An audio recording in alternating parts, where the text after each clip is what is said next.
माथेरान नगर परिषदेचा ऐतिहासिक निर्णय पर्यावरणास हानी करणारे पातळ व यूज अँड थ्रो रेनकोट पूर्णपणे बंद करण्याची मागणी नगरसेवक तथा गटनेते शिवाजी शिंदे। महाराष्ट्र रायगड जिल्ह्यातील सुप्रसिद्ध पर्यटकांच्या हृदयातील स्वच्छ व सुंदर प्रदूषण विरहित थंड हवेचे ठिकाण माथेरान येथे जगभरातून पर्यटक आपल्या कुटुंबासह परिवारासह माथेरानला सहलीचा आनंद घेण्यासाठी दरवर्षी 9 ते 10 लाख पर्यटक पर्यटन स्थळी भेट देत असतात। माथेरान येथे सर्वच ऋतूमध्ये थंड हवामान, माथेरानच्या लाल मातीतील घोडेस्वारी,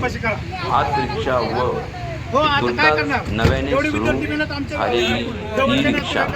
ही माथेरानची प्रमुख प्रवासाची साधने आहेत आणि माथेरानचे साईट सीन म्हणजेच पॉइंट्स पाहण्यासाठी पर्यटकांची अतूट गर्दी आणि महाराष्ट्रातील या पर्यटक स्थळी दरवर्षी अधिकाधिक पावसाची नोंद जास्तीत जास्त इंच होत आणि पावसाळ्यात माथेरानला सहलीचा आनंद घेण्यासाठी व माथेरानच्या पावसात भिजण्यासाठी येणाऱ्या पर्यटकांची गर्दी लक्षणीय असते आणि म्हणून या ठिकाणी अतिशय पातळ व पर्यावरणाला मोठ्या प्रमाणात हानी करणारे रेनकोट टपरीवर जागोजागी विकले जातात आणि हीच तर एक शोकांतिका आहे। त्यामुळे